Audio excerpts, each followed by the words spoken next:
à tous, bienvenue. Voilà, pour nous quatre, c'est un plaisir d'être ici. Pour moi, de retrouver l'île, de voir des visages connus, de voir des visages inconnus, et surtout de se retrouver là, tous ensemble, autour de quelqu'un qui n'est absolument pas solennel et qu'on va essayer de célébrer avec le moins de solennité possible. Boris Vian, dont on va parler. Et là, je suis là pour présenter la soirée. Je suis entouré de trois vianophiles, vianologues, pas comment vous appelez, des gens, des vianomaniaques, oui, surtout, voilà, des gens qui, pour ceux qui ont lu L'écume des jours, ont le rapport à Boris Vian qu'a Chic pour Jean-Seul Partre. Vous voyez, des collectionneurs, des exégètes, des gens qui le connaissent sur le bout des doigts, qui découvrent des manuscrits originaux, etc. Que je présenterai. Je vous présente tout de suite. Donc, à ma droite, Nadège Leland, qui je crois. Alors, Nadège est maître de conférence à l'Université du Littoral, Côte d'Opale, depuis 2005. Et chacun parlera ensuite de son rapport personnel à Boris Vian. À ma gauche, donc à votre droite pour vous, Cécile Pagenat, que j'ai eu la chance de rencontrer pour un colloque à Vancouver chez Marc Laprand, qui s'est fait, mais juste avant le Covid, où j'ai pas pu y aller. À l'époque, Cécile était maître de conf à l'université de Nice, et maintenant tu enseignes à la Cato de Lyon. Parler de Vian et enseigner à la Cato, c'est formidable, je trouve. À Lyon, ça laisse une grande liberté. Ça laisse une très grande liberté. Très bien. Et puis à mon extrême gauche, Marc Laprand. Alors Marc Laprand, lui, il est venu en voisin de Vancouver. De Victoria. Victoria, pardon. Et à chaque fois, je mélange les deux. C'est pas très loin. C'est pas très loin. Donc, il est professeur de littérature. Hein. Oui, c'est ça, oui. De littérature à l'université de Victoria. Par ailleurs, c'est l'éditeur de Vian dans la Pléiade, des œuvres romanesques. Et si vous avez... Enfin, c'est valable pour les trois personnes qui m'entourent, mais des questions que vous avez toujours voulu vous demander, que vous n'avez jamais osé poser sur je ne sais quel mois de l'année de Boris Vian. Vous avez les personnes ad hoc sont là. Alors, oui, Boris Vian,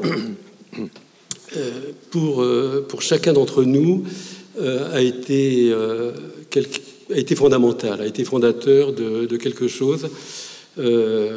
Alors pour vous trois, d'une carrière peut-être, pour moi aussi d'une certaine manière. Le jazz m'a accompagné et Boris Vian a accompagné le jazz. Pour l'occasion de la soirée, je me suis replongé dans quelques livres de Vian, et j'ai eu le même sentiment que chacun peut éprouver à la lecture, c'est de retrouver quelque chose d'à la fois inattendu et évident, une spontanéité naturelle, une inculité de la langue, enfin quelque chose qui est de l'ordre d'un émerveillement. C'est-à-dire que on aura l'occasion d'en reparler, chaque phrase de Boris sonne comme un chorus de jazz réussi, c'est-à-dire qu'aucun mot n'est pas à sa place, aucune phrase tombe à plat, aucune phrase n'est plate. Il y a quelque chose d'absolument miraculeux et d'actuel chez Vian. Alors avant de passer la parole à Marc, qui va avoir la tâche très très facile de résumer les 39 ans de la vie de Boris en 10 minutes chrono, Je voulais vous dire aussi que, enfin, un des privilèges de la soirée sera qu'elle mêle, alors là aussi c'est très vianesque, le plaisir des mots, le goût des mots et le goût de la musique, et que la table ronde avec des questions que vous aurez j'espère, des questions nombreuses que vous nous poserez, durera 1h30. Ensuite, il y aura un concert donné par un orchestre qui s'appelle Les Copains d'Alors. Il y a un jeu de mots, mais je ne le comprends pas. Avec Fred Loisel à la guitare, Christian Poublan au dobro. Alors Christian Poublan, c'est étonnant parce que mon prof de guitare avait le même nom, a le même nom d'ailleurs encore. Enfin, il a un nom d'artiste, mais c'était son nom. Enfin bref, ce que je dis là n'a aucune importance. Philippe Langlais à la basse et Claude Colpaert, que j'ai connu saxophoniste, chantera. Alors maintenant, je passe la parole à Marc. Donc, Boris Vian, c'est qui? Alors, je voudrais vous souhaiter la bienvenue d'abord. Et puis, tu nous as présenté nous trois, mais tu t'es pas présenté. Donc, ce monsieur est un grand jazzologue et musicologue, il faut quand même le dire, spécialiste de Mez-Mez-Row en particulier. Et je voudrais remercier aussi Gilbert Glassman, qui doit être quelque part. Moi aussi, j'ai oublié de remercier Gilbert. Alors, je pars du présupposé que vous avez déjà entendu parler de Boris Vian, mais que vous ne savez pas certaines choses de Boris Vian. Donc je vais commencer par une chronologie assez rapide. Il est né le 10 mars 1920 à Ville d'Avray, qui est maintenant reliée à Sèvres, famille bourgeoise, famille dont l'arrière-grand-père vivait à l'hôtel Salé, qui est maintenant le musée Picasso à Paris, qui faisait de la ferronnerie d'art. Tu vois, je commence très loin dans le... Ça risque d'être plus long que 10 minutes. Et donc, ce qui a assuré au père de Boris Vian, qui s'appelait Paul, des rentes assez généreuses pour qu'il ne travaille pas, jusqu'au krach boursier de 1929. Donc, Vian naît dans cette famille baignée de musique. La mère joue de la harpe. Et puis très vite, ils se mettent tous à jouer de la musique, et Vian commence à jouer de la trompette à 14 ans, je pense.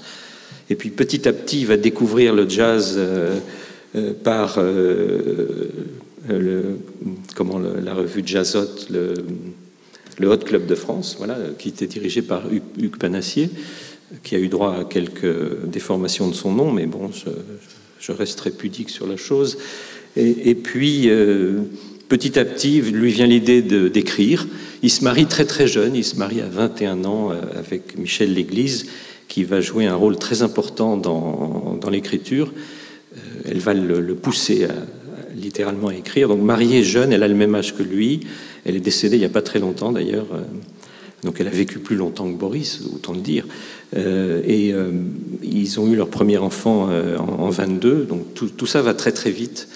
Et ce qui est intéressant, je trouve, c'est que les premiers textes qu'il écrit, ce sont des sonnets. Donc des sonnets dûment rimés, rythmés, et il en écrit une centaine. Donc ce sont les 100 sonnets. Mais il écrit pour les copains. Il n'écrit pas du tout dans le but de publier, parce que ça ne lui vient pas tout de suite à l'esprit. Ensuite, il va écrire un conte de fées à l'usage des moyennes personnes. Le titre laisse un peu songeur, pour encourager sa femme qui vient d'avoir une opération à la thyroïde un peu délicate et qui s'en sortira très bien. Puis ensuite, il va écrire un petit roman qui s'appelle Trouble dans les Andins. Et là, on est toujours dans des écrits qui passent dans la famille et les copains. Les copains apprécient beaucoup. Et il faut dire aussi qu'à Ville d'Avray, où il vit dans une villa assez cossue, rue Pradier, qui n'a rien à voir avec Hugues, il a pour voisin les Ménouines. Et alors, vous avez évidemment entendu parler d'Yehudi Menuhin, qui a à peu près le même âge que Boris, il doit avoir 2-3 ans de plus. Il y a quelques photos où on les voit jouer aux échecs, donc ils sont copains. Donc là aussi, il y a la musique qui est pas loin.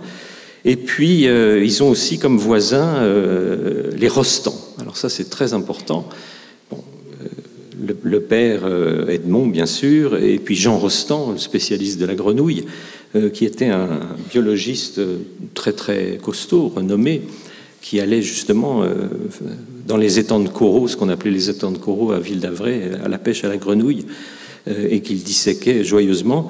Et il se trouve que Jean Rostand était très ami avec Raymond Queneau, même génération, et Queneau, là, on est dans les années 43, 44, 45, il a une place importante chez Gallimard. Pardon. Et alors Vian écrit un livre qui s'appelle Vers coquin et le plancton, que vous connaissez peut-être, toujours sans idée de le publier, donc c'est un manuscrit, sa femme le tape à la machine, puisqu'elle était très bonne dactylo, et puis il le passe à Jean Rostand, enfin d'abord au fils de Jean Rostand, j'ai oublié son prénom d'ailleurs, qui a le même âge que Boris, qu'il le passe à son père, qui trouve ça assez drôle, qu'il le passe à Raymond Queneau, qui trouve ça tellement drôle qu'il va le publier chez Gallimard. Et donc là vient à 24 ans, début prometteur. Mais le livre va mettre du temps à sortir parce qu'il y a des problèmes d'approvisionnement de papier. Et puis vous pouvez imaginer qu'en 1944, l'édition n'est peut-être pas la priorité en France. Bien, les mois et les années passent. Et puis il va écrire ce qu'on considère encore comme son chef-d'œuvre, ce qui n'est pas entièrement faux, qui est L'écume des jours, qu'il va écrire en gros de mars à mai 1946, avec l'espoir d'avoir un prix littéraire qu'il va rater au profit d'un abbé défroqué qui s'appelle Jean Grosjean, homme fort sympathique que j'ai rencontré plusieurs fois d'ailleurs, pour des poèmes bibliques sous le titre Terre du temps. Donc il n'a pas le prix de la Pléiade chez Gallimard, mais il est quand même publié chez Gallimard. Le livre sortira au début de l'année suivante.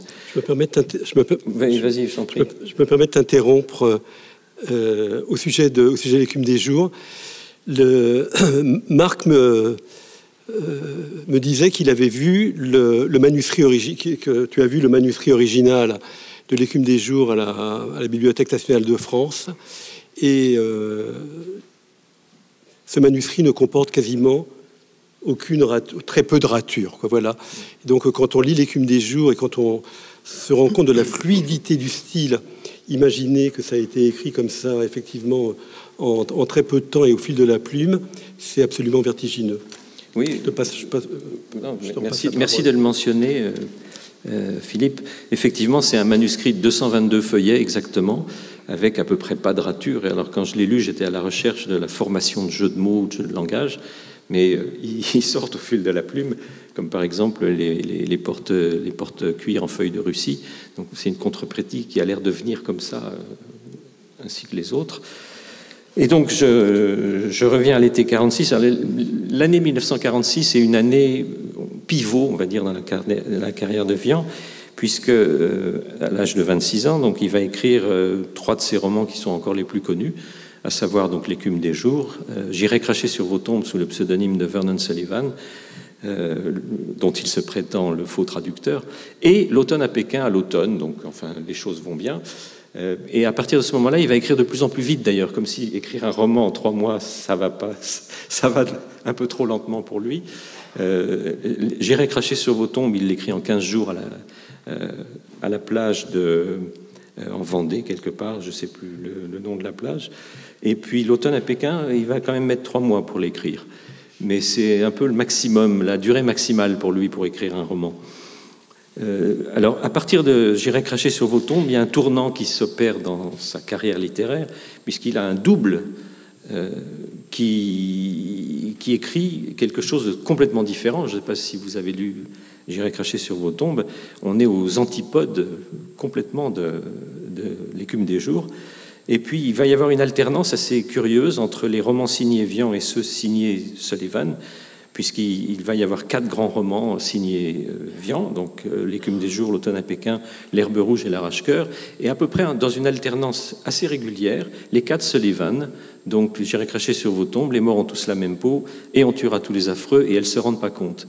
Donc il y a un dédoublement de Vian qui est né sous le signe du poisson, peut-être que ça aide, parce que c'est un signe double, mais malheureusement, d'un côté, l'écrivain commercial, donc Vernon Sullivan, grâce à qui il va gagner beaucoup d'argent, et il aura peut-être fait la gaffe de ne pas payer ses impôts, il va se faire rattraper, et puis du coup ça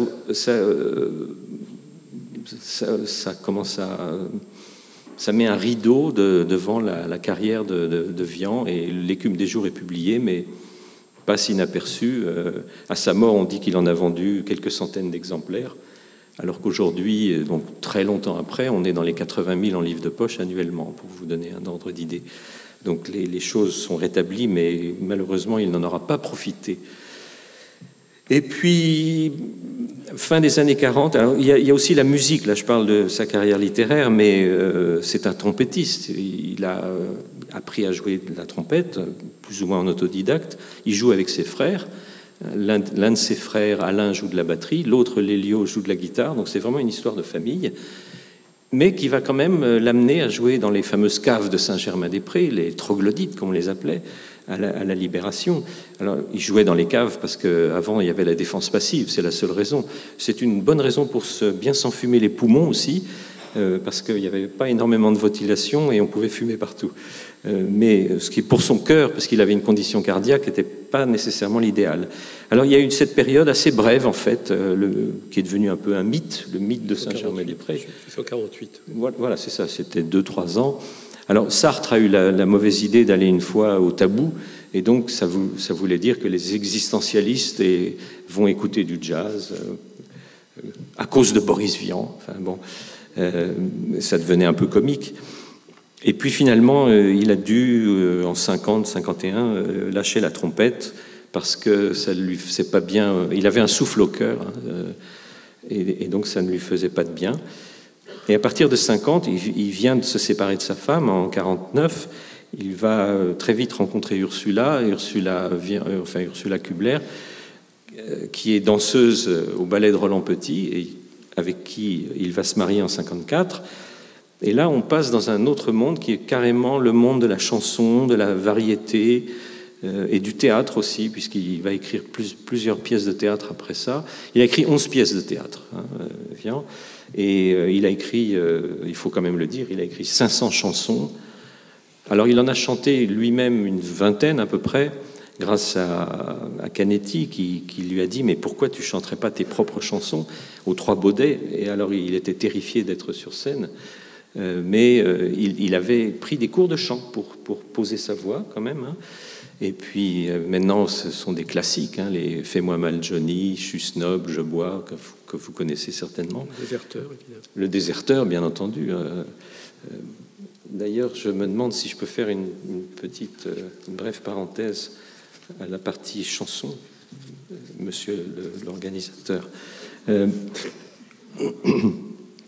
Dans un ouvrage qui s'appelle « Anatomie de Boris Vian », publié par mes camarades François Ruhlmann et Christelle Gonzalo, il y a une page vers la fin, on est en 58, avec une reproduction de pochettes de disques exactement de cette époque-là, 57, 58, 59, donc où Vian, à ce moment-là, est directeur artistique chez Philips. Et puis je me suis posé des questions sur la postérité des chansons de Boris Vian. Donc qu'est-ce que je fais? Je vais sur YouTube et je tape les noms d'un certain nombre de ces chanteurs et chanteuses dont les 45 tours sont reproduits.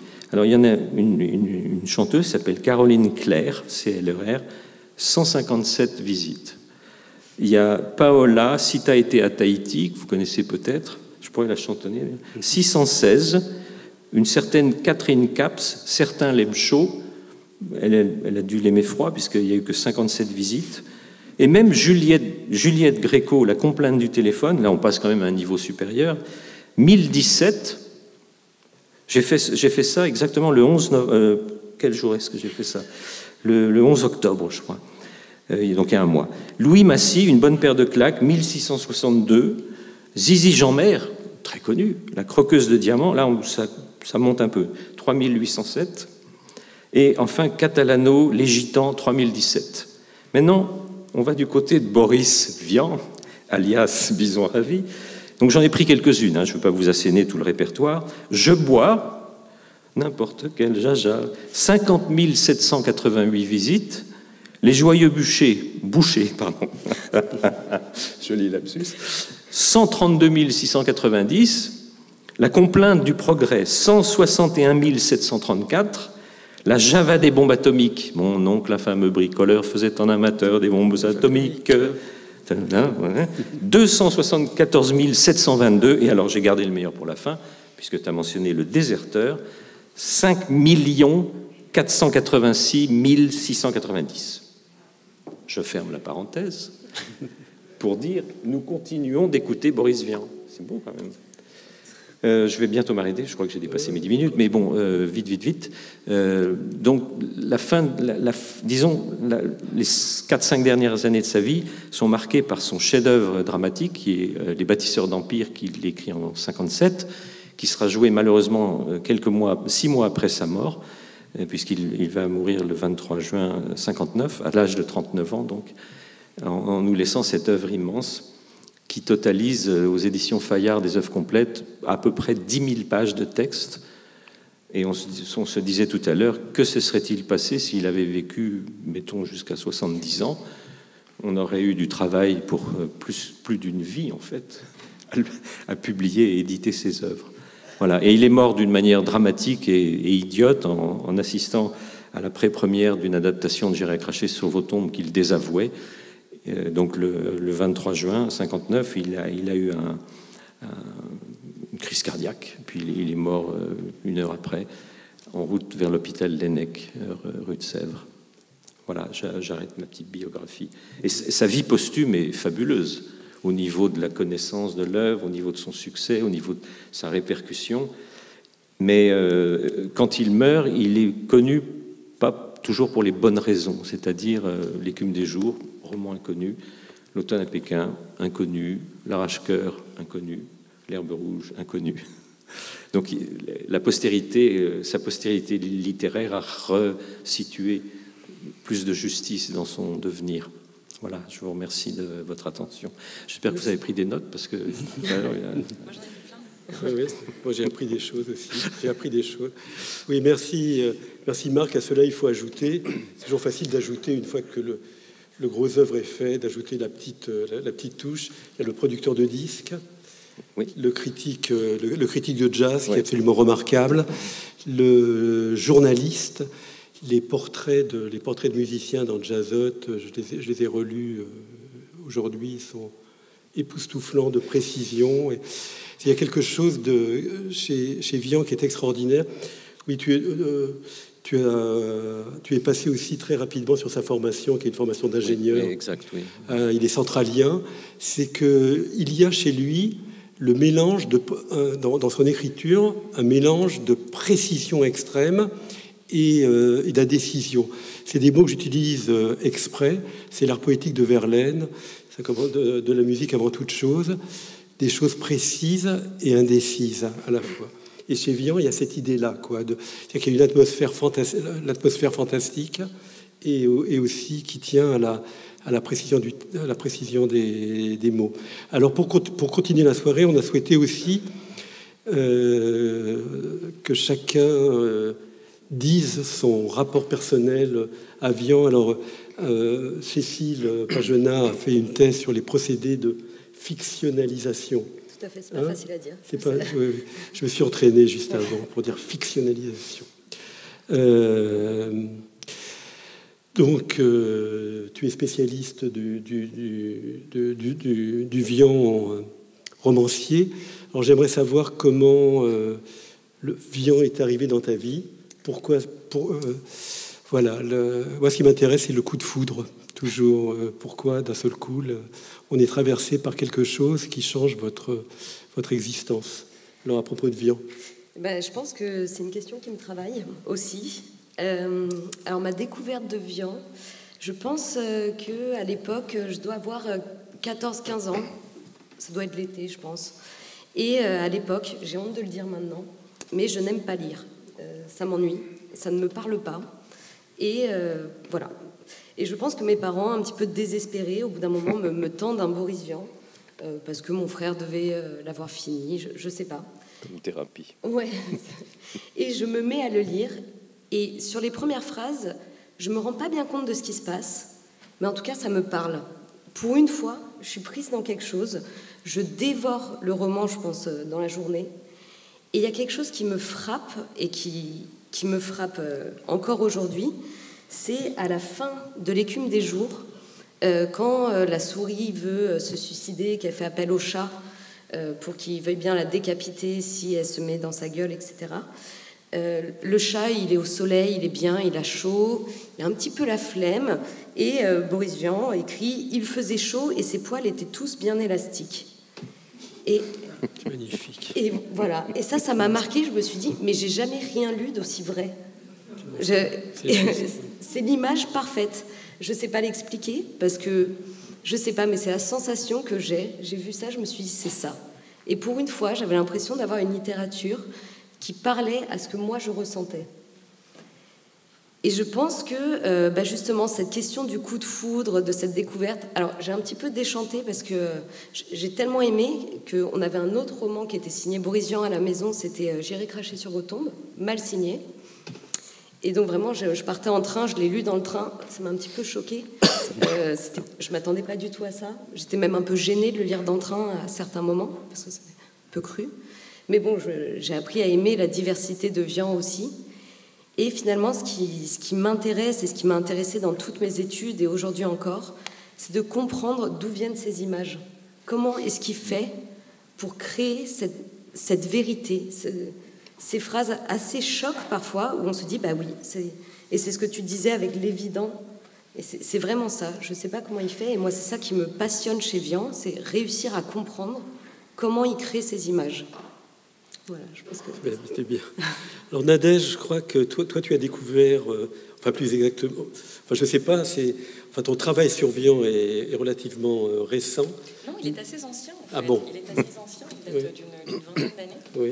Alors il est légèrement différent et j'ai pris plein de notes pendant que vous parliez pour essayer de rebondir un peu sur ce que vous disiez pour rentrer vraiment en dialogue. En fait, ma rencontre avec Vian, elle est plurielle, puisque c'est une rencontre à la fois littéraire, romanesque, Écume des jours, et c'est un auteur qui me parle immédiatement, alors puisque Cécile Pajona a ouvert la porte de l'approche thérapeutique. Moi, quelque chose qui me parle beaucoup dans la première page de l'Écume des jours, c'est quand on est adolescent et qu'on voit ce jeune homme qui se regarde dans la glace, qui se coupe les paupières en biseau et dont les comédons se trouvent si laids qu'ils rentrent sous la peau. Voilà, et quand on est adolescent et qu'on lit ça, on se dit, mais c'est formidable.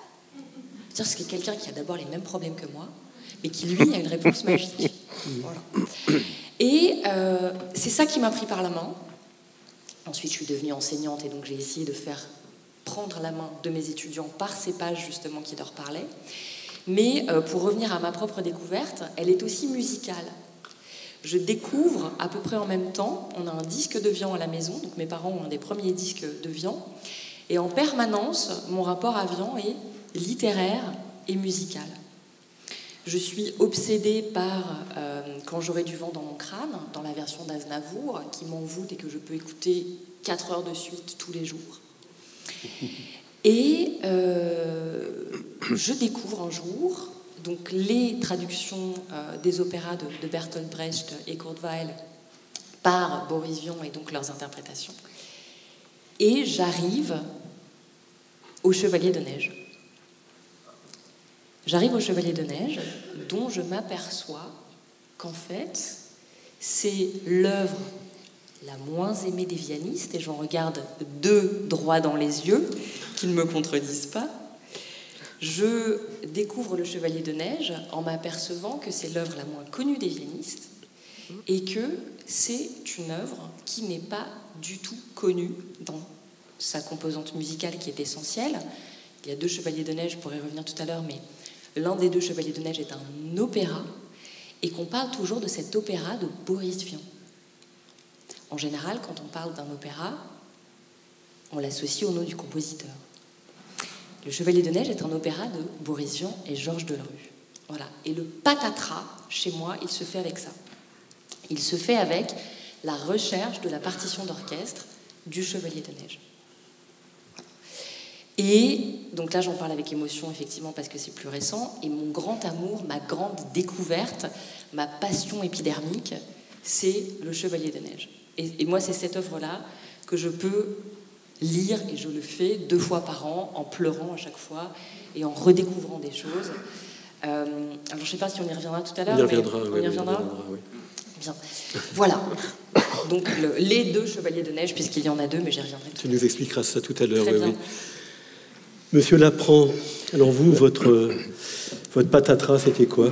Moi, c'était les cabarets, parce qu'il y a eu une grande vogue des cabarets en général dans les années 70.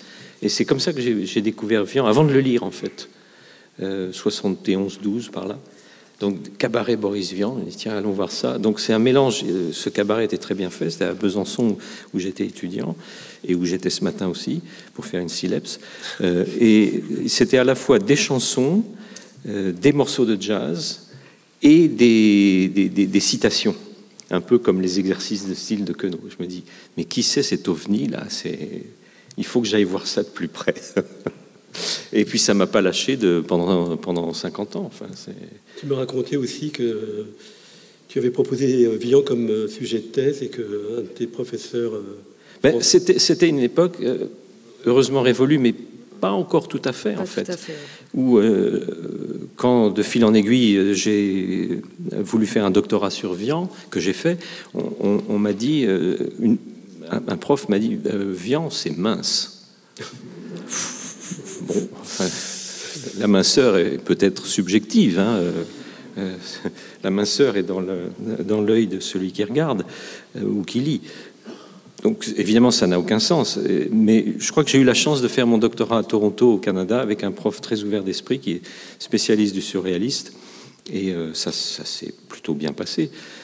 Mais une des choses qui m'a profondément séduite chez Vian, c'est, pour reprendre ce qu'a dit Philippe tout à l'heure, c'est son côté... c'est vrai que j'ai omis de dire qu'il avait une formation d'ingénieur à la FNOR. Merci il a fait Centrale quand même, c'est pas rien, mais c'est pas tout. Pardon. C'est son côté technicien. Et chaque chose qu'il fait, il le fait en professionnel. Mais ça lui a porté un certain discrédit, parce que je pense que à ce moment-là, en particulier chez les intellectuels en France, il fallait avoir une spécialité. On ne pouvait pas toucher à tout. Si on touche à tout, on touche à rien. Voilà.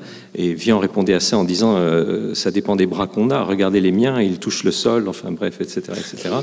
Donc il fait tout en professionnel en fait. Et il y a une phrase clé chez Vian et moi qui me fascine, c'est je te l'avais déjà dite, Philippe, c'est parler technique à un technicien, c'est dangereux.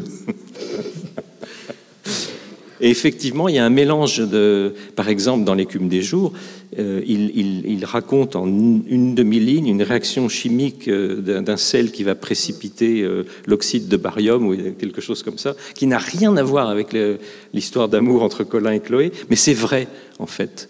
Où il va apporter je sais pas, des résistances de ressort, des voltages de certaines choses, et tout ça c'est vrai en fait. Donc dans la drôlerie, il y a aussi le côté technique qui fait qu'on s'en lasse pas. Enfin, et enfin, je crois que mes collègues l'ont très bien dit. Quand on s'y est accroché, ben on y reste accroché en fait. Et je sais pas combien, j'ai pas compté le nombre de fois que j'ai lu l'Écume des jours, parce que je l'ai enseigné aussi de temps en temps. Mettons 50 à peu près. Enfin, je commence à avoir quelques heures de vol aussi, mais il y a certains passages où je pleure de rire. Parce que je sais qu'il va arriver là. Je vais vous donner un exemple. Le mariage de Colin et Chloé dans la grande cathédrale avec un orchestre haut perché. Curieusement, le rite veut qu'il fasse d'abord un train fantôme. Alors c'est assez bizarre, mais pourquoi pas. Donc dans les premiers wagons, il y a Colin et Alice dont il est amoureux en fait. Puis derrière, il y a Chloé avec Chic. Et puis alors il y a toute l'effigie de ce genre de choses avec des squelettes, des crânes, des bruits de vampires. Et à la fin, la dernière image qui frappe Colin, c'est Dieu qui a l'air pas content. Et ça, je trouve, c'est assez frappant. Hein, il a l'air pas content. Donc il est comme figure du train fantôme, mais on lui prête aussi une attitude. C'est un peu l'idée de quelque chose qui tombe pile comme ça peut pas mieux tomber.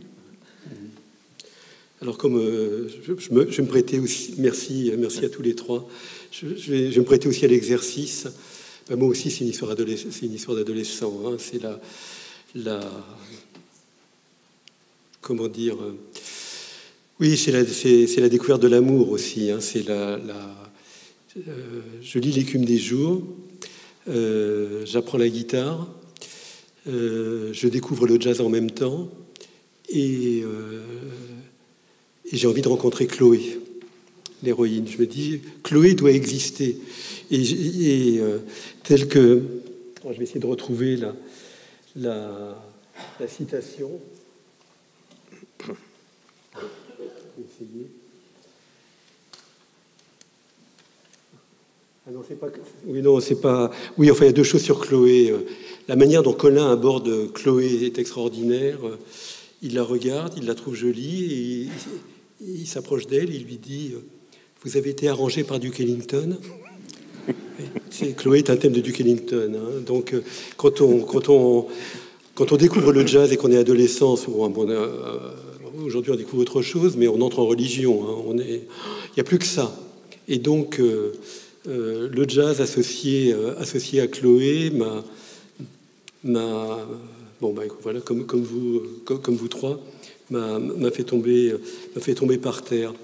Et en premier lieu, je l'ai relu aujourd'hui, mais je m'en suis vraiment souvenu parce que je m'en suis servi aussi pour une thèse sur un tout à fait un autre sujet. La préface de L'écume des jours, le début.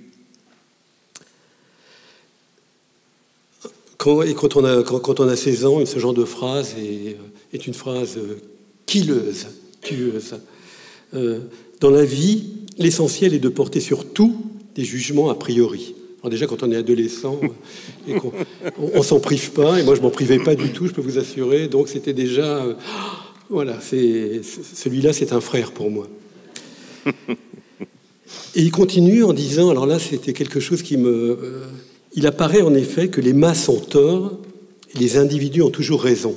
Alors là, ça c'est peut-être une phrase qui ne m'a peut-être pas marqué sur le moment, mais qui, en tout cas dans la suite des années, est encore totalement pertinente pour moi. Les masses ont tort, les individus ont toujours raison. Je continue. Il y a seulement deux choses. C'est l'amour de toutes les façons avec de jolies filles et la musique de la Nouvelle-Orléans ou de Duke Ellington. Tout le reste devrait disparaître, car tout le reste est laid. Vous voyez, c'est définitif. Alors c'est d'autant plus curieux que pour lui, le reste a énormément d'importance. Mais en même temps, c'est tellement exact et tellement... c'est à la fois péremptoire et subtil. Vous voyez, c'est toujours ça chez Vian. Il y a une chose et puis et la suite. Alors... je vais passer maintenant la parole à Cécile, qui va nous parler de sa spécialité. On va rentrer dans le corps vianesque, dans les procédés de fictionnalisation, voilà, on ouvre le capot et on s'interroge sur la manière dont Vian travaillait. Je te remercie. Tu m'arrêtes à un moment donné, si c'est trop. Donc, je vous disais que moi, ce qui me plaisait, c'était l'image chez Vian. Et quand j'ai eu à m'intéresser à Vian dans mes recherches, du coup, j'avais pas forcément envie de m'intéresser au thème qu'il proposait, mais plutôt vraiment à la manière qu'il avait d'écrire. Et donc, moi, je me suis spécialisée en linguistique et en stylistique, où vraiment l'objectif, c'est d'étudier des procédés d'écriture pour trouver des lignes de force qu'on appellera des spécialités. Et donc, déjà, comme Marx, c'était assez compliqué de faire une thèse sur Boris Vian, parce que c'est pas sérieux. Donc justement, j'avais cette espèce de mission, en plus, rendre Boris Vian sérieux. Donc là, je vais essayer d'être pas trop sérieuse, mais je vais être obligée d'employer quelques termes quand même. Mais ça va bien se passer. Et donc voilà, donc au début, un petit peu comme tout le monde, ce qui m'a frappée, c'était vraiment l'humour chez Vian. Parce qu'il n'y a que ça. Tu parlais de contes de fées pour les moyennes personnes, pour sa femme à l'hôpital. Quand je l'ai lu, je me suis dit, mais sa femme à l'hôpital, fragile comme elle était, je ne sais même pas comment elle a pu le lire. Il y a au moins 5 jeux de mots dans la première phrase. C'est vraiment, ça abonde chez lui, ça vient naturellement, c'est fou. Et à la fois, je voulais travailler cet humour, mais je me suis dit, j'ai pas envie de dire que Vian est drôle. Parce que c'est trop facile de dire qu'il est drôle, et il y a sûrement quelque chose derrière. Parce que dans la stylistique, on se dit toujours que si le fond est drôle, en fait, la forme doit apporter quelque chose. Enfin, le fond et la forme vont ensemble, donc il faut trouver quelque chose. Et donc, en cherchant un petit peu, je me suis rendu compte qu'il utilisait beaucoup une figure de style qui s'appelle une sileps. Voilà, c'est pas grave. Qui est une figure, en fait, du double sens. Vous prenez un mot dans deux sens différents. Typiquement, Desproges, il en fait beaucoup. Il y en a une, c'est l'intelligence. L'intelligence, c'est comme les parachutes. Quand on n'en a pas, on s'écrase. D'accord ? Donc, écraser à la fois dans le sens s'aplatir sur le sol et en même temps, se taire. C'est très bon, ça. Voilà. Et donc, chez Vian, c'est omniprésent. Par exemple, chez Vian, quand on prend la parole, c'est par le cou. Si on tend l'oreille, c'est à quelqu'un. Voilà, les phrases ne sont jamais employées normalement et du coup, le vocabulaire s'appuie toujours sur en fait, le défigement des figures qui sont cachées dans la langue. Et c'est ça qui est intéressant. Parce qu'en fait, oui, c'est drôle, évidemment, c'est rigolo, c'est inattendu. En plus, ça marche très bien, la sileps, c'est très bref comme figure, donc ça marche avec l'humour. Mais ce qui est intéressant, c'est de défiger ces figures cachées. Parce qu'en fait, ça refait vivre le sens des choses. Et du coup, ça réactive des sensations premières qu'a pu avoir le langage, qui a essayé de traduire cette sensation par des images, que nous, on a complètement perdues. Et du coup, Vian réactive ça. Et pour moi, c'est en ça aussi qu'il est aussi sensible, ou qu'il parle à notre sensibilité, parce que finalement, il joue de la sensibilité qui est présente dans le langage. Voilà. Donc ça, c'est déjà une première clé de ces images. J'en ai une aussi qui est très... pardon, hein, j'en ai une qui est comme ça. On n'a pas gardé les barrières ensemble. Oui. Tout à fait. Il y en a une, même dans L'écume des jours, qui me fait rire, où quand il est à la piscine, il rentre et un homme à chandail blanc lui ouvrit une cabine, encaissa le pourboire qui lui servirait pour manger, car il avait l'air d'un menteur. Voilà, où donc, il y a des espèces de deux conceptions du monde, où Colin est complètement dans une lecture hyper littérale, où un pourboire, c'est pourboire. C'est souvent vrai, d'ailleurs. C'est souvent vrai. Donc ça, c'est un premier point où je me suis dit, d'accord, ça explique beaucoup de jeux, ça explique aussi la création de son univers, où en fait, à chaque fois, la fiction, du coup, va s'écrire à partir de cette image première. Vous voyez, dans Troupe dans les Andins, pour ceux qui l'ont vu, à un moment, Emmanuel s'ennuie au travail, et donc on peut lire... Emmanuel avait tellement peigné la girafe ce matin-là que la pauvre bête en était morte. Voilà, ça continue comme ça sur un paragraphe, mais pire que ça s'inscrit dans le roman, parce que des pages plus loin, on peut voir Antioche fut heurté par Adolphe Trout qui, sortit en coup de vent, revenait en ployant sous le fait d'un énorme sac de toile de bise. Il y a le cou de la girafe qui pend par la fenêtre, parce qu'évidemment, elle est beaucoup trop grande pour le bureau, etc. Donc, c'est amusant de voir que cet humour, il sert la création de Vian et il sert la création de cet univers complètement décalé, qui en même temps, du coup, est toujours cohérent avec le langage, avec sa manière de fonctionner. Premier type de figure qui m'a intéressée. Mais ça n'expliquait pas tous les cas de Vian. Alors, déjà, je suis désolée, j'ai parlé des poils du chat au début. Je n'ai pas d'explication pour les poils du chat. Et tant mieux, ça me laisse encore un peu de travail. Je n'ai pas encore découvert toutes les clés. La deuxième chose qui m'a marquée, c'est l'animation des objets de manière aléatoire, où en fait le personnage ne veut pas se lever du lit parce que la couverture lui retient les jambes, ou il se fait attaquer par le réveil matin qui lui saute dessus. Voilà, c'est un petit peu... les objets s'animent aléatoirement et ça crée cette vie un petit peu étrange, cet univers bizarre. Donc je me suis intéressée à ça, je me suis dit d'où ça vient, qu'est-ce que c'est. Et au bout d'un moment, j'ai découvert ce qui s'appelle les figures du mouvement fictif. Alors c'est un grand mot pour pas grand-chose. En fait, les figures du mouvement fictif, c'est mettre en mouvement quelque chose qui est normalement statique. Finalement, c'était un petit peu dans le nom.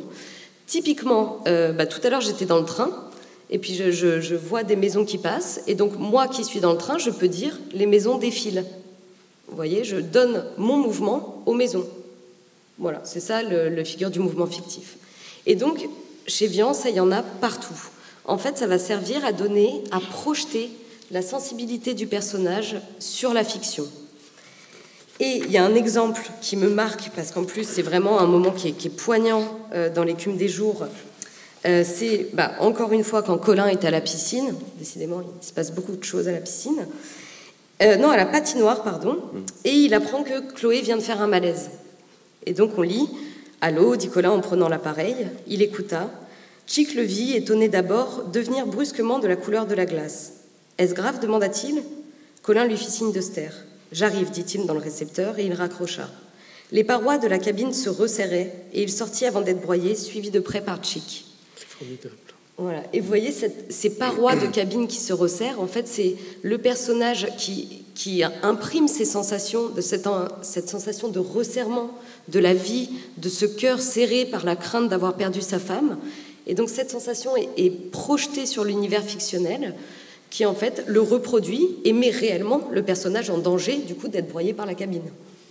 Voilà, donc ce resserrement qu'on a aussi avec l'appartement, évidemment, de Colin et Chick qui se resserrent petit à petit, alors qui peut être l'image de plusieurs choses, hein, soit de la pauvreté grandissante de Chick, de leur malheur, de plein de choses, mais on a cette sensation d'enfermement, de tristesse qui pèse sur eux jusqu'à se transformer en marécage.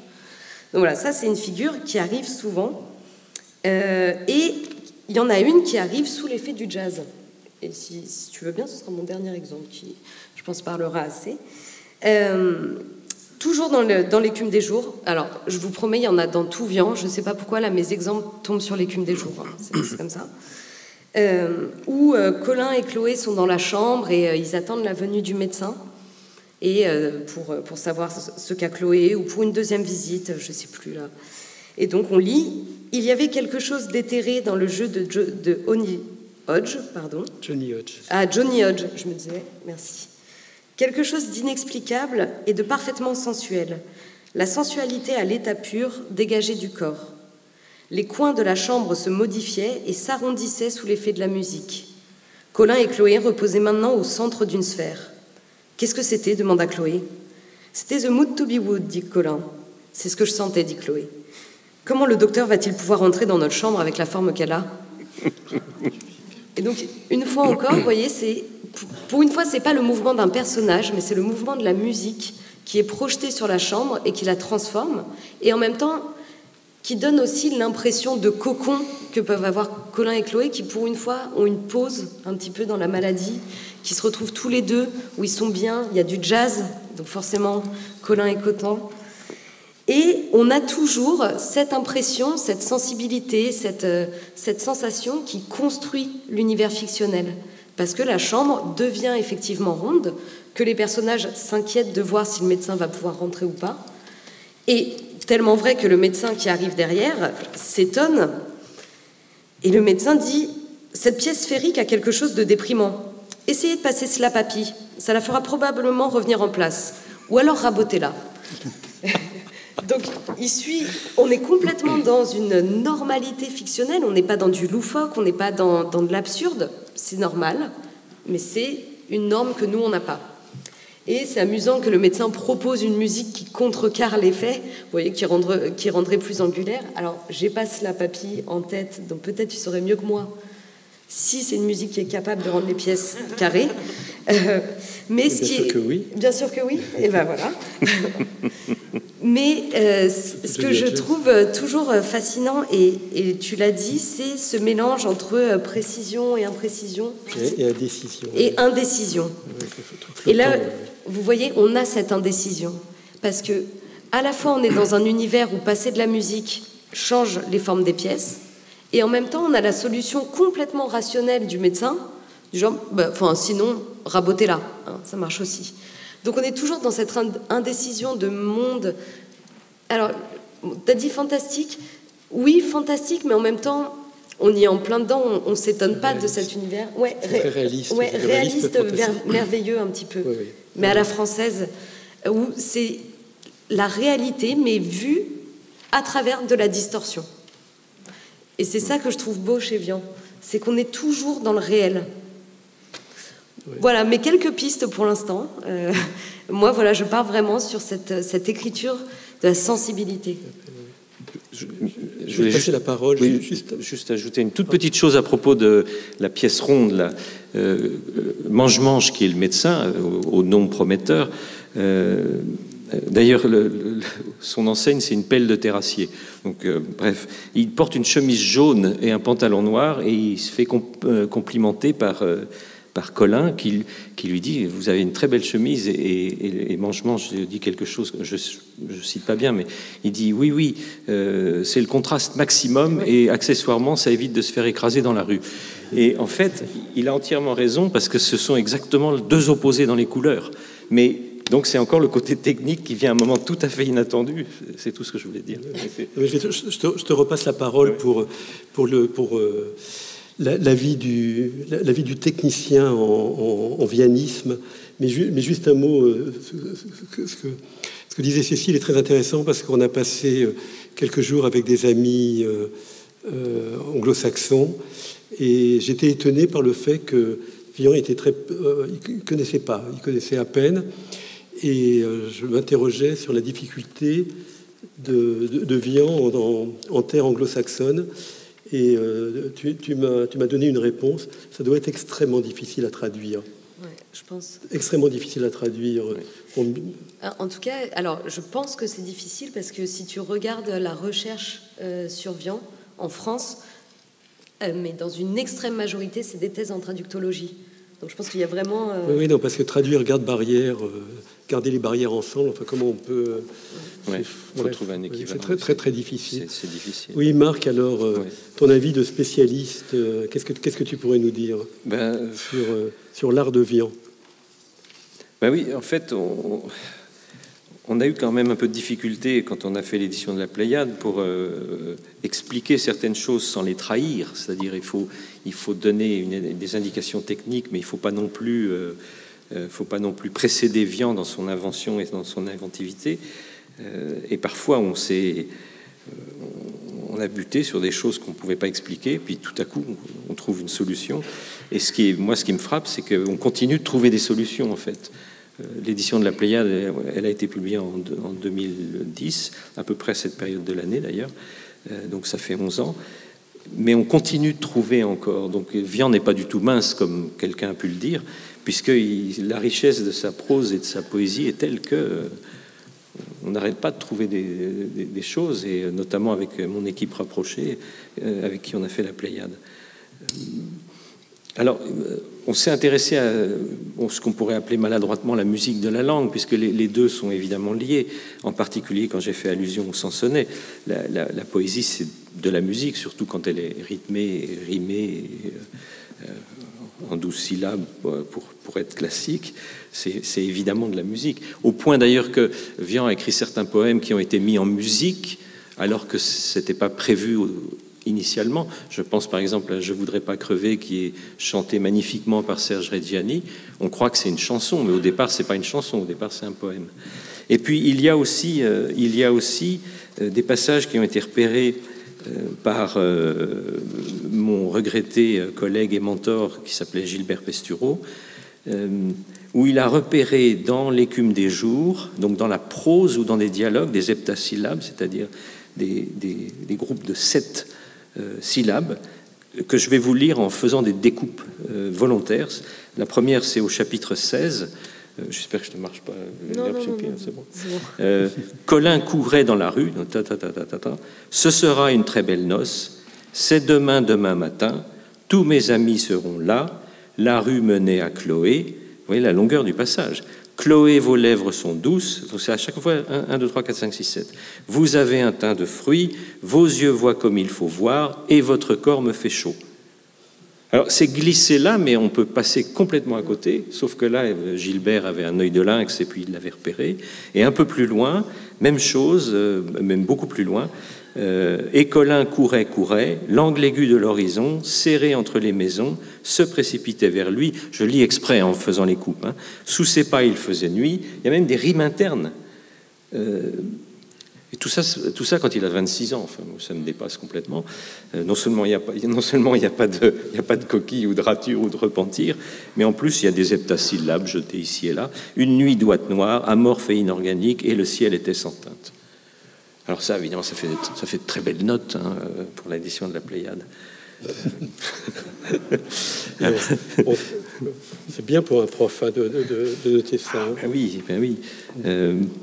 Alors, dans l'invention, bien sûr, l'invention verbale chez Vian, donc, tu évoquais la difficulté de la traduction. C'est évident que c'est à peu près au même niveau que traduire le Ulysses de Joyce en Ulysse, qui a dû faire... c'est Valérie Larbaud, je crois, qui a fait la première traduction. La première, oui. J'ai du mal à imaginer comment il y est arrivé. Alors, je cite un passage des Cantilènes Angelées, par exemple.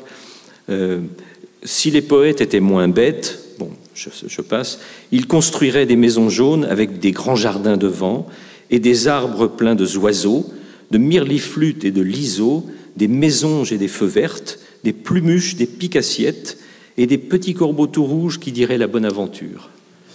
Vous voulez traduire ça en anglais ou même dans n'importe quelle langue, enfin. Donc il s'en donne à cœur joie, hein, ou à brûle-cravate. Mais ça a l'air trop facile chez lui, en fait. C'est ça qui est déconcertant. C'est-à-dire qu'il ne travaille pas devant un miroir. Pour lui, on dirait que ça vient naturellement. Alors, c'est pas le seul à faire ce genre de choses. Henri Michaud l'a fait avec Plume, où il invente des noms. Mais ils sont tellement bien inventés qu'on a l'impression qu'ils sont réels. On se pose pas la question, en fait, de savoir si c'est vraiment des myrliflutes, est-ce que c'est un nom d'oiseau. Enfin, on a un peu l'intuition que ça n'en est pas, mais c'est pas grave, en fait, parce qu'on est dans cet univers parallèle qui n'est plus régi par des critères de vérité ou de réalisme. C'est un univers parallèle. Je me permets de t'interrompre. Je t'en prie. C'est le privilège de la personne qui présente. Mais bien sûr. Oui, il y a quelque chose chez lui, dans son art, il y a quelque chose qui ne pèse pas et ne pose pas. C'est ça qui est extraordinaire. Exactement. Voilà. C'est un art qui ne pèse ni ne pose. Il n'y a jamais de pose, c'est jamais pesant. C'est tout sauf l'esprit de sérieux, c'est tout sauf la frime ou la gloriole. Je vais vous montrer que je sais écrire. C'est justement ce que là aussi tu m'apprends des choses hein, sur les hectosyllabes planquées dans la prose. C'est le grand art, quoi. Voilà, ça passe comme ça, sans vous attirer par la manche. Il y a un effet magnétique tout à fait léger, c'est remarquable. Pardon. Non, c'est très juste et merci de cette précision. Je ne sais pas quand on va aborder la question de la postérité de Vian et pourquoi est-ce qu'il nous parle encore aujourd'hui. Est-ce qu'on peut aborder ça dès maintenant ou plus tard ou... Un tout petit peu plus tard. Un tout petit peu plus tard. Dans quelques heures. C'est ça. Bon, on va en parler après. Je vais arrêter là. Ouais. Merci. Nadège, alors je vais faire le lien avec les heptasyllabes cachés. Hein. Il y a plein d'octosyllabes, effectivement, très, très discrets aussi dans Le Chevalier de Neige. Mais ce que je retiens aussi de ce que vous avez dit tous les deux, tous les trois, hein, pardon, c'est ce réel, cet univers parallèle, ce réalisme merveilleux. Et bien évidemment, tout ça, on le retrouve dans une adaptation des Chevaliers de la Table Ronde, qui est Le Chevalier de Neige, que sont les deux Chevaliers de Neige. Alors, c'est quoi Le Chevalier de Neige ? C'est un titre unique pour deux œuvres qui sont tout à fait différentes. Il y a une commande qui est faite par le Festival de Normandie, et plus précisément par Jo Tréhard, qui est un nom associé à la décentralisation théâtrale dans les années 1950. En 1952, Georges Delerue et Boris Vian se rencontrent au théâtre de Babylone parce que Boris Vian adapte Mademoiselle Julie de Strindberg. Donc là déjà, gigogne. Adaptation, traduction d'un texte dont il ne parle pas la langue, extraordinaire. Metteur en scène, dramaturge, traducteur. Il rencontre Georges Delerue que vous connaissez tous, au moins pour ses musiques de films. Georges Delerue est le compositeur de la Nouvelle Vague, mais bien au-delà, hein, puisque juste avant sa disparition, il signe aussi ce magnifique concerto de l'adieu du film Dien Bien Phu. Georges Delerue, monument de la composition associé à la musique de film, et que cela, à qui cela nuit en fait. Dès les années 80, il s'en plaint, en 87 très très précisément, en expliquant que, étant associé à de la musique de film, sa musique classique n'est pas jouée. Et là, on revient sur ce que disaient mes collègues en préambule. Le Chevalier de Neige, c'est Vian et Delerue. Vian, dramaturge, Vian, librettiste pour le deuxième Chevalier de Neige, et Delerue, qui est associé à la musique de film. Ça explique que ce soit une œuvre dont on parle très très peu, et une œuvre qu'on présente comme un opéra, mais un opéra qu'on n'a jamais entendu, puisque Delerue n'est pas joué dans sa musique classique, à de rares exceptions près. Et doctorat sur Vian, impossible à faire. Doctorat sur Delerue, idem. Université de musicologie, non madame, on ne fait pas de doctorat sur Delerue, puisqu'il fait de la musique de film. Donc Delerue a une œuvre classique colossale, et nous revenons en 1953.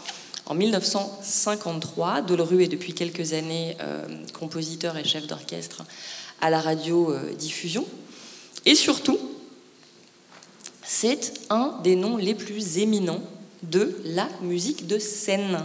Quelques années plus tôt, son maître Darius Milhaud l'envoie en Avignon à sa place, et Delerue va se distinguer très rapidement auprès de Jean Vilar d'abord, auprès d'Hermantier ensuite, parce qu'il travaille avec.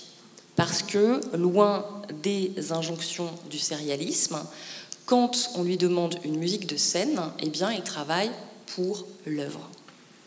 Donc, en 1953, Georges Delerue est, pour citer Vian, un musicien tout ce qu'il y a de plus sérieux, et, je cite toujours Vian, un professionnel de la musique. Très important. Vian dit lui-même, lorsqu'on n'a pas étudié la musique, on tombe toujours dans la facilité. Et on arrive en 1953 à un moment où il s'intéresse à la chanson et où il ne peut pas mettre en musique comme il le souhaite. Il rencontre donc ce professionnel de la musique, il rencontre ce... j'ai dit quoi tout à l'heure ? Professionnel de la musique, et donc un musicien de métier. Georges Delerue qui est déjà présenté comme un musicien d'avant-garde, dont la musique est largement jouée. Et ça va être une véritable rencontre alchimique, puisqu'ils ne vont plus se quitter.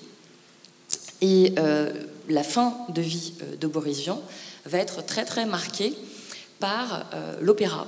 Et Georges Delerue disait, Boris adorait l'opéra parce qu'il disait que c'était le seul endroit où on pouvait véritablement décoller.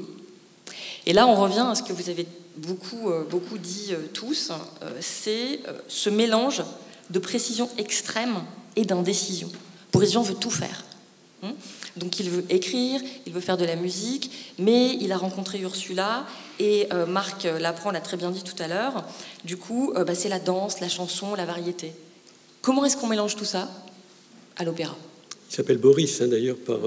Il s'appelle Boris à cause de Boris Godunov, et il avait un peu délaissé l'opéra, puisque maman harpiste et maman très très classique l'avait un peu éloigné de tout ça. Mais dès les années 40, dans des scénarios, dans des projets de pièces de théâtre, il écrit dans les didascalies, on entend une musique jouée par Ravel, Bartók, etc.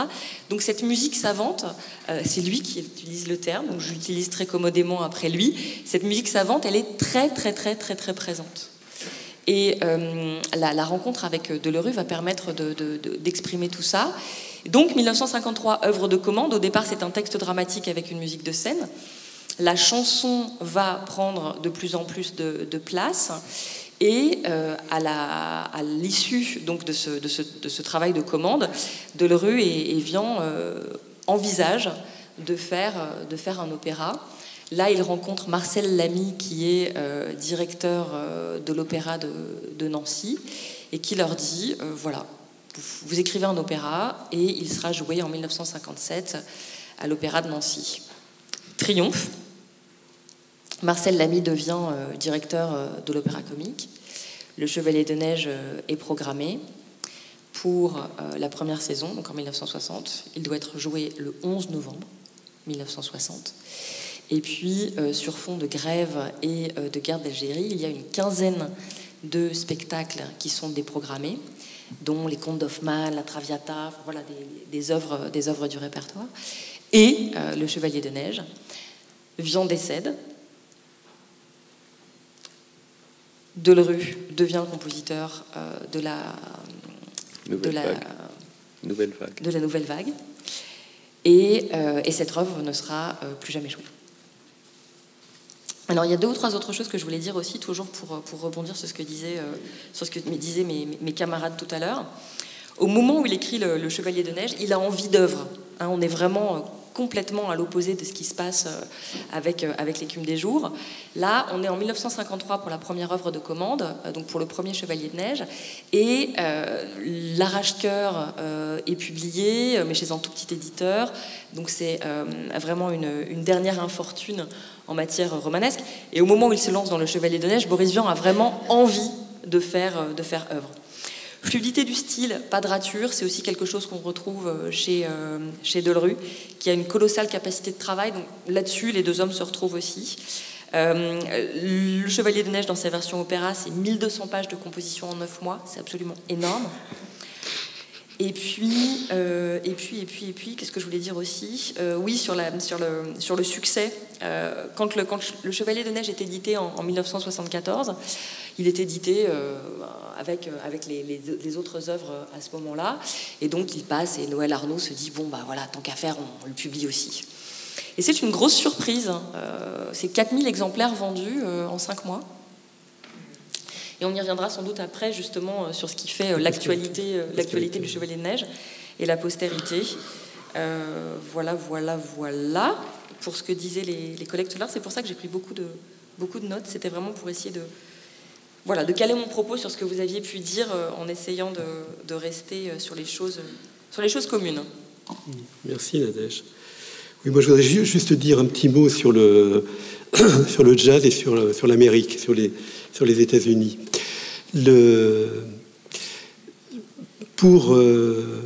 Vian découvre le jazz, sans doute. Il découvre le jazz par les disques, naturellement, et aussi par la critique de jazz qui naît, qui apparaît dans toute sa volonté d'exhaustivité, sa science, son purisme, son sectarisme. À peu près en 1935, il a 15 ans, quand paraît le Jazzote d'Hugues Panassier, qui est vraiment le livre fondateur de l'amour du jazz. Et ce livre fondateur donne au jazz des lettres de noblesse que l'Amérique, que les États-Unis lui ont refusé jusqu'alors, et il lui refuse encore sans doute aujourd'hui. Donc il découvre le jazz par la chose écrite aussi, avec des noms magiques comme celui que tu as mentionné, Johnny Hodges, qui est le saxophoniste alto de l'orchestre de Duke Ellington. Et tous ces noms-là, ces noms de musiciens, ces disques prennent une valeur absolument mythique pour lui et pour certains de ses amis. J'ai une citation de Henri Salvador, disait Vian était amoureux du jazz, ne vivait que pour le jazz, n'entendait que du jazz, il ne s'exprimait qu'en jazz. Ça aussi, ça dit une chose, ne s'exprimer qu'en jazz, ça dit aussi ce qui a été dit ici. Donc, il joue du jazz à partir de 42, de la trompette. Pour moi, il joue bien de la trompette. Alors, on passe... il joue, encore une fois, en professionnel. Enfin, il se dit amateur, parce qu'il y a une différence entre l'amateur et le professionnel en musique. Mais c'est vraiment, il aborde la musique en professionnel. Hein, et quand on écoute ses disques, il n'y a rien à dire il n'y a rien à dire. Il joue juste, il joue en place, et comme on disait à l'époque, il swing réellement. Il joue bien et il joue vraiment tout à fait correctement. Arrive, donc il y a la période des caves. la période des orchestres de Orléans, arrive 45, 44, la libération de Paris, 45, et les Américains, les Amerlots, comme il disait, sont à Paris. Et là, évidemment, c'est merveilleux. Il y a eu la guerre, c'est la liberté, c'est tout ce que c'est le. Et il prend langue avec le plus grand nombre, enfin avec des soldats américains. Et il est très très déçu par leur inculture. Aucun d'entre eux ne connaît Duke Ellington, Johnny Hodges encore moins. Charlie Parker, ça leur dit, bon, 45, il faut dire, bon, enfin, ça leur dit pas grand-chose. Et il y a une déception pour ces gens-là, pour cette Amérique qu'ils fantasmaient, et ils imaginaient, je dis Vian et ses amis, Claude Abadie, ses amis musiciens, ils imaginaient que chaque soldat américain, et surtout chaque soldat noir, était porteur de cette légende. Or, ce n'était qu'un mythe. Et ce mythe, il va... Alors là, je suis sur les plates-bandes de Marc. Il va essayer de le reproduire par la littérature et à travers Vernon Sullivan. Et il va nous imaginer... Bon, on en reparlera... je ne devrais pas dire ça aujourd'hui, mais on en reparlera demain dans un autre lieu. Il va imaginer une autre Amérique, enfin une Amérique idéale où les jazzmen sont... fêtés, célébrés pour ce qu'ils étaient, c'est-à-dire pour des grands musiciens. Alors notamment, c'est les musiciens noirs qui l'intéressent. Hein. Il dira quelque chose, j'ai relevé ça tout à l'heure, je maintiens, parce que je suis profondément raciste, qu'en matière de jazz, aucun blanc ne peut jouer comme un noir. Donc, alors, bon, il va changer un petit peu de position, c'est une position très, très, très radicale, mais pour lui, l'Amérique, ça me concerne beaucoup, à plus d'un titre. Ce qui l'intéresse dans le jazz et dans l'Amérique, c'est les dominés des dominants. Voilà. À travers le jazz, il pointe, et à travers les musiciens noirs de jazz précisément, ceux qui sont méprisés chez eux et qui doivent être célébrés ailleurs. Et notamment, il organisera des festivals de jazz dans lesquels il accueillera Miles Davis. Il sera l'artiste un peu... Enfin, il sera... Bon, bref, j'allais parler de l'histoire d'amour banale entre Greco et Miles Davis. Il accueille Charlie Parker. Quand Duke Ellington est là, alors c'est une fête, quoi. Vraiment, on accueille le Messie, là. On accueille tout ce qu'il y a de beau, de grand, encore une fois, sur Terre, en la personne de ces musiciens. Et c'est très intéressant, je trouve, ce rapport aux États-Unis. C'est parce qu'il est passeur d'Amérique, et c'est un passeur déçu et un passeur fantastique aussi. Il a jamais mis les pieds aux États-Unis. Au début, il parle mal l'anglais, il traduit des livres de Dorothy Baker, le jeune homme à la Young Man with a Horn, le jeune homme à la trompette, et voilà. Alors en ce qui concerne, il nous reste une petite quinzaine de minutes. La postérité, Marc, elle t'intéresse beaucoup. Oui, je crois qu'on peut se demander pourquoi on continue de lire Vian chez un lectorat jeune majoritairement, ou chez un lectorat aguerri, mais qui pense qu'il est toujours jeune, ce qui est la plus merveilleuse des choses. Et je pense qu'il y a 3 mots-clés, en fait, qui font que ça continue de passer très, très bien. Et le premier, ça serait l'humour. Il me semble que l'humour, c'est quelque chose qui vieillit très bien et qui...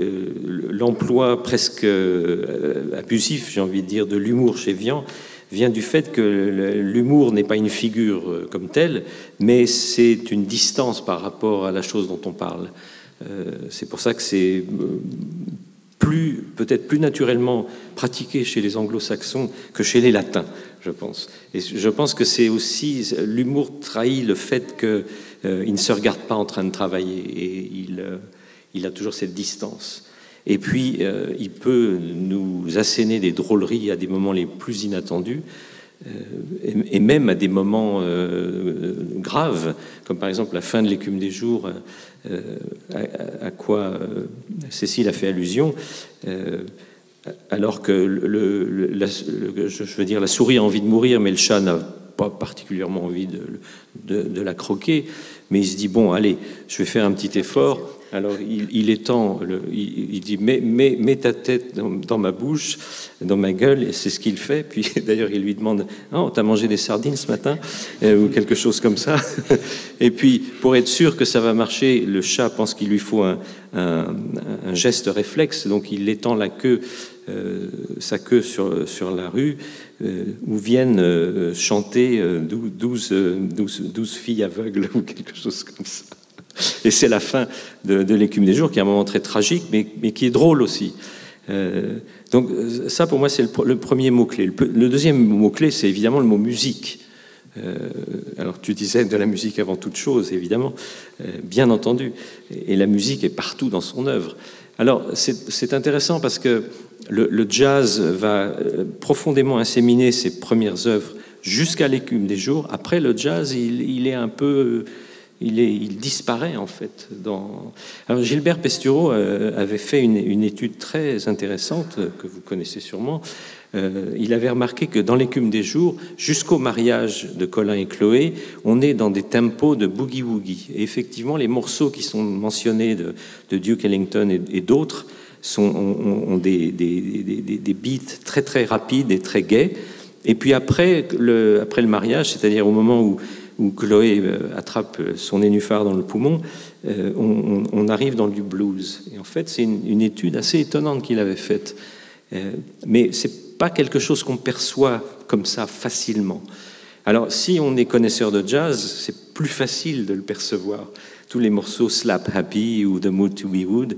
Donc Vian écrit l'Écume des jours, il a tous ces morceaux en tête parce qu'il les connaît très bien.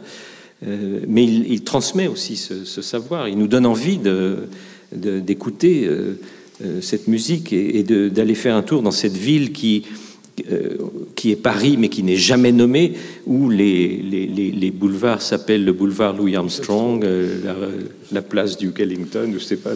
Donc il a américanisé Paris jusque dans sa topographie. Et puis le dernier mot, j'en ai déjà parlé un peu, c'est le mot technique. La technique est omniprésente. Alors, il y a sa formation d'ingénieur, que j'ai peut-être un peu passé trop vite au début, elle est très importante, puisqu'il sort ingénieur en 42, donc fraîchement diplômé de Centrale, et pour un homme épris de liberté et de loufoquerie, il va travailler à l'Association française de normalisation, ce qui est assez cocasse, où il ne restera pas très longtemps d'ailleurs.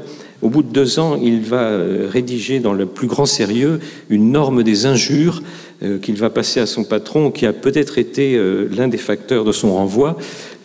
Mais il va travailler après ça 2 ans chez son ami Claude Léon à l'Office du papier. Mais l'avantage d'avoir travaillé à l'Écume des jours, c'est que ça lui... travailler à l'Écume des jours pendant qu'il était à l'AFNOR, c'est qu'il a écrit son roman pendant qu'il était au boulot, en fait. Donc, ça devait être une sorte de sinécure. Le manuscrit de l'Écume des jours, c'est sur du papier de l'AFNOR. Il y a l'entête de l'AFNOR, les feuilles quadrillées. Donc, il devait faire ça 2 heures de temps en temps par jour. L'Automne à Pékin, il l'a écrit entièrement au bureau aussi, pendant qu'il était à l'Office du papier. Et pourquoi il faisait ça? Parce que d'abord, il avait 2 enfants dont il ne s'occupait pas trop, faut dire, mais le soir, il jouait de la musique.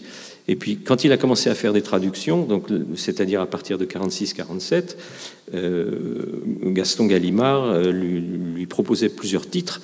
Il a quand même traduit des chefs-d'œuvre avec l'aide de sa femme, puisqu'elle n'était pas du tout angliciste au départ.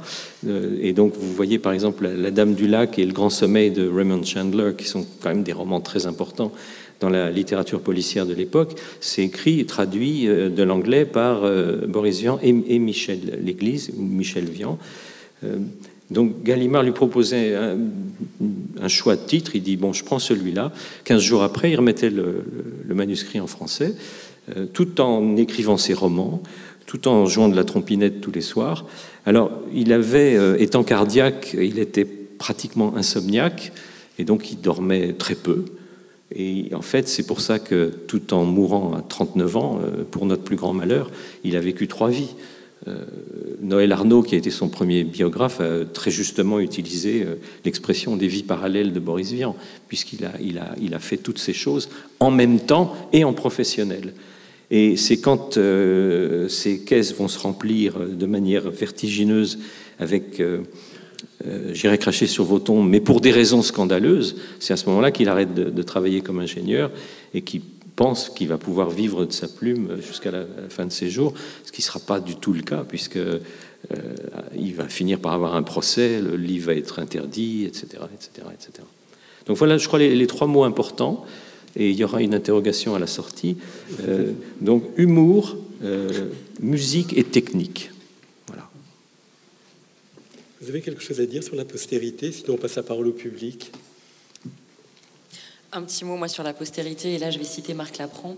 De façon assez paradoxale, Le Chevalier de Neige, c'est le seul succès de son vivant pour une œuvre d'envergure signée sous son nom et un succès sans scandale. Voilà. Et de façon tout à fait paradoxale, c'est sans doute son œuvre la moins connue. C'est bizarre, ouais, c'est étrange. Cécile? Très juste. Non, mais je crois que Marc a... Une petite syllabe sans passer.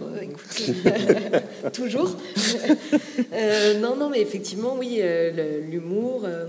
et puis oui, sa création, vraiment, sa liberté, en fait, je pense. Il y a quelque chose dans sa liberté qui est très frais, en fait. Et justement, et sur les néologismes, et le fait qu'il ne soit pas pompeux.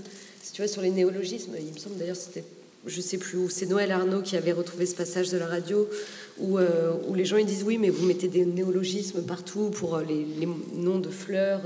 Il disait oui, mais de toute façon, personne connaît les noms de fleurs. Donc, il n'y a pas de différence. Et je sais pas, il y a ce côté très détaché de son œuvre, très oui, l'automne à Pékin. Moi, ça m'a paru une jolie saison, l'automne. Puis comme ça se passe pas à Pékin, pourquoi pas voilà, Oui, c'est ça. Oui. Donc voilà, à la fois, la liberté, je pense. Oui, c'est exactement, c'est le mot qui recoupe tout. Oui, exactement. Est-ce qu'on peut passer on va passer les micros. Je ne sais pas si quelles questions. Il y a quelqu'un qui vient nous démicroter. Vous prenez les 1 et 3 ou les 2 et 4. C'est de là. Prenez le mien. Non, on va regarder le tien. On va prendre celui-là. Voilà, et on partage avec Marc. Non, celui-là, vous le laissez. Oui. Ah bon. Ouais, on a dit qu'on partageait avec Marc. Ok. Bon, on se partagera le...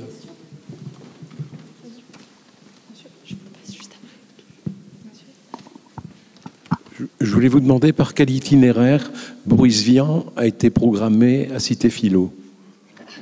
Alors ça, c'est pas une question. Là, c'est une question que Gilbert va répondre.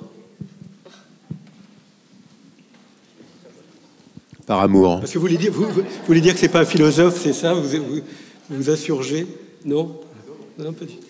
Dans la réponse, par amour, dit Gilbert. Autre question? Une remarque et une question.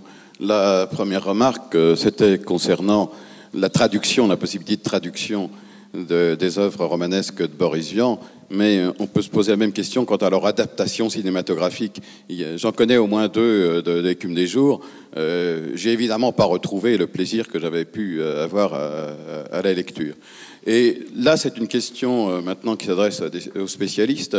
Vous n'avez pas évoqué un point qui me semble tout à fait particulier, un peu à part chez Boris Vian, c'est le traité de civisme. Est-ce que vous pourriez nous en dire 2 mots? Ou plus?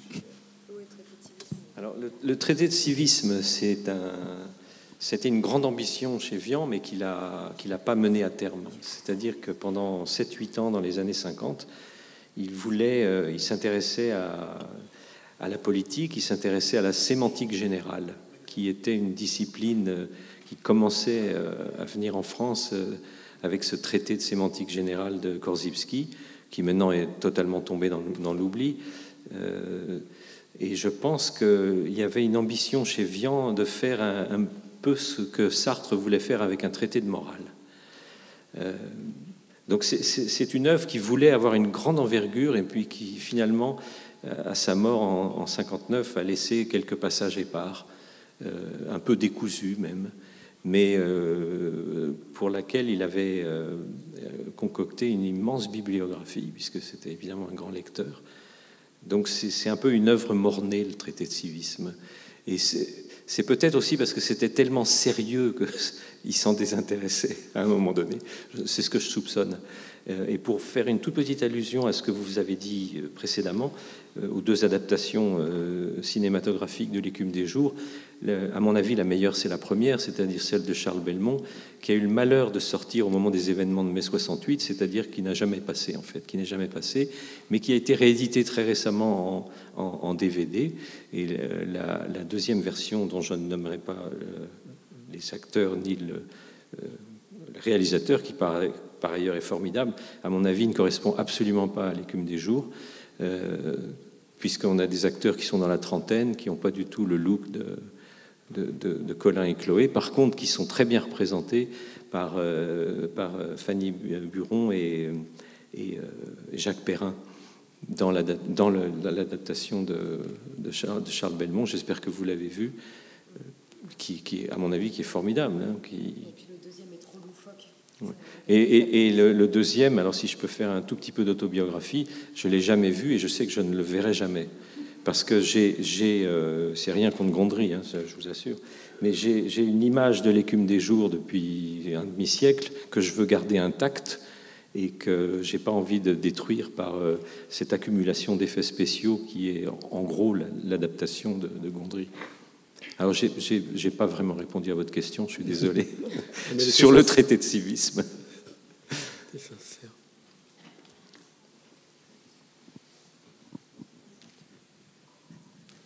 Oui, bonsoir. Bonsoir. Merci pour votre présentation. Je suis là. Ah, pardon, bonsoir. Sur L'Écume des jours. Je voulais poser une question. Il y a quelques années, j'étais sur Paris et je regardais une exposition de Bonnard. Et de Bonnard, on a dit il a traversé la guerre. Est-ce que Vian a aussi traversé la guerre? Quel a été son mode d'intervention durant cette période douloureuse qu'ont connue un certain nombre de Français? Bon, ça me retombe encore sur le dos. Alors, d'abord, il faut dire qu'à cause de l'insuffisance cardiaque de Vian, il ne pouvait pas être mobilisé. Ça, c'est la première chose. Et en fait, la guerre, il était conscient de toutes ces horreurs, mais il l'a occultée par les surprises parties à Ville-d'Avray. Et il a fait partie, un peu par la bande, du fameux mouvement des Azous, qui étaient des excentriques, hein, vous savez ça, et qui affichaient une espèce d'anglophilie provocante. Donc, c'est pour lui la manière de ne pas s'engager politiquement, tout en prenant position contre, dans le fond. Mais en revanche, il ne faut pas oublier qu'au moment de la guerre d'Indochine, il écrit Le Déserteur. Donc il a quand même une position fortement marquée, puisque ça lui a attiré des ennuis, malgré les 5 millions de hits sur YouTube. Maintenant, c'est quand même une chanson phénoménale. Donc il ne prend pas parti ouvertement pendant les hostilités de 39-45. Oui, il faut dire que quand la guerre éclate, il a 19 ans. Oui, puis ce qui l'agace beaucoup à la Libération, c'est la solennité, c'est le résistentialisme. Hein. C'est les résistants de la 25e heure, comme on disait, les poitrines qui se rengorgent, les déclarations solennelles. Et il y a des soirées où on lui demande de jouer la Marseillaise ou l'hymne américain, et il le joue en swingant. Enfin, il a une sainte horreur de la solennité, et puis, comment dire ça, sans être choquant, des postures, voilà, de toute posture. Et puis il y a l'idée aussi avec ses amis, on ne veut pas avoir de passé. En 45, voilà. Mais ça, c'est très d'époque. Alors évidemment, pour nous aujourd'hui, c'est choquant. Mais à l'époque, il y a une volonté délibérée de... C'est fini maintenant tout ça. On est dans le présent. Je ne sais pas si vous êtes d'accord avec je trouve moi. C'est très bien. Et d'ailleurs, quand il se réclame de son antimilitarisme viscéral, il utilise quand même des grands noms, notamment Einstein, qui a écrit de très belles choses là-dessus, en disant notamment que, je le cite très mal de mémoire, qu'il haïssait profondément les gens qui suivent des ordres sans les remettre en question. Il n'avait pas besoin d'un cerveau, une moelle épinière leur aurait suffi. Donc c'est quelque chose que Vian aurait pu dire en fait, mais c'est Einstein lui-même qui dit ça. Donc c'est assez réconfortant en fait de se réclamer d'Einstein. J'espère que j'ai répondu à votre question. Oui. J'avais deux précisions à vous demander. La première sur le pseudo. Vous avez donné différentes explications. C'était le jazz, c'était le scandale. Comment il est apparu ce pseudo? Et puis ma deuxième question, puisque vous avez parlé de la postérité, sa postérité, est-ce qu'elle a été aussi celle d'avoir inspiré des gens? Je ne sais pas, je me suis demandé si par exemple Pérec était inspiré par lui ou d'autres. Allez, encore. Alors, curieusement, je suis content que vous mentionniez Pérec, sur qui j'ai travaillé aussi, et pour qui j'ai une immense admiration. La seule mention explicite de Vian dans l'œuvre de Pérec, c'est dans quel petit vélo à guidon chromé au fond de la cour, où il y a le croisement de l'avenue Boris Vian et le boulevard Teilhard de Chardin. On peut penser que Pérec était un lecteur de Vian, à mon avis, c'est une évidence. Mais il reste assez discret sur cette source possible. Le fait est que Vian, si on faisait un profil, on va dire, pour parler comme Facebook, de Vian, il n'y a pas d'équivalent, et il n'y a pas de suiveur réellement. Mais par contre, je suis persuadé qu'il a été déclencheur pour énormément d'écrivains et d'écrivaines qui ont pu dire dans des magazines, dans des revues où il y avait un numéro de Vian, c'est après avoir lu L'écume des jours que ça m'a donné envie d'écrire.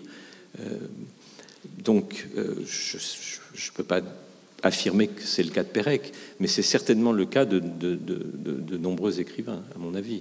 Pour la musique et pour la chanson, il y a une succession avérée qui est celle de Gainsbourg, en revanche. Ah oui. J'ai repris la relève.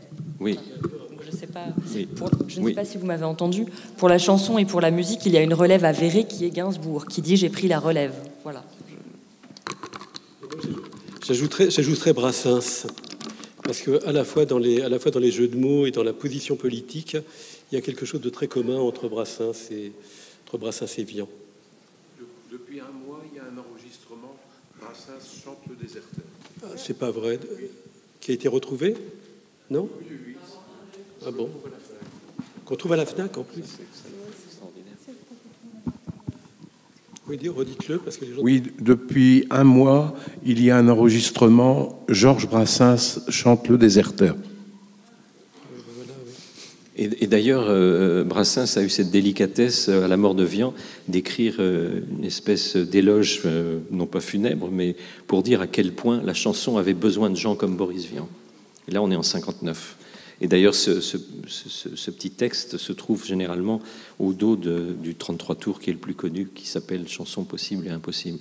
Donc, si vous avez ce disque dans votre discothèque, sautez dessus ce soir et regardez au dos et vous verrez le petit texte de Brassens. Et le pseudo, alors? Les pseudos de Vian? Le pseudo, c'est quoi? Bison Ravi, c'est ça? Alors, Bon, c'est encore moi, pardon. Oui, alors Bison Ravi, qui est une anagramme parfaite, mais c'est pas la seule. Il y a eu le Baron Visi et Brise-Avion aussi. Vian a créé quelque chose comme, je crois que j'ai répertorié 28 pseudonymes, dont le plus célèbre était Bison Ravi, évidemment. Donc, évidemment, il y a le jeu. Hein, parce que ses premiers poèmes, il les publie sous le pseudonyme de Bison Ravi, et même des chroniques. Il a écrit des chroniques pour des magazines de diffusion avec ce pseudonyme, Bison Ravi. Alors, vous avez cité justement Brassens. Excusez-moi, c'est juste pour vous. D'accord.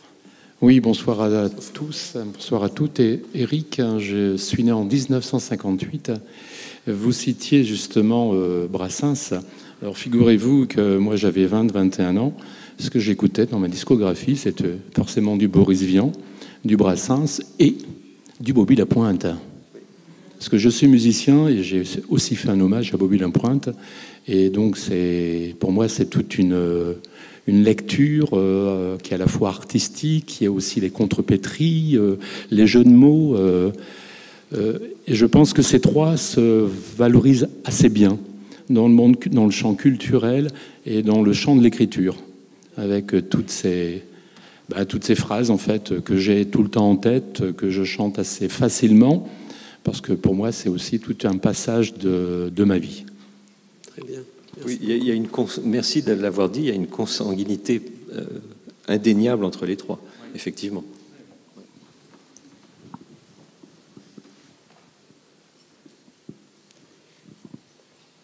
S'il n'y a pas d'autres questions, là, la transition est parfaite pour ce qui va suivre, hein, c'est-à-dire pour l'orchestre et les chansons. Hein. Je ne dis pas ça pour interdire les questions. Puisqu'on est presque fini, si tu me permets, cher, comment on appelle ça en français, modérateur, c'est ça. J'aurais non pas une objurgation, mais un conseil à vous dire, si je puis me le permettre, sans flagornerie. Si un jour vous tombez sur quelqu'un, une jeune femme, un jeune homme qui vient vous voir éplorer en disant « Professeur X me refuse un doctorat sur Boris Vian », vous le dites « Téléphonez à Marc Laprand ». Les prend pas tous.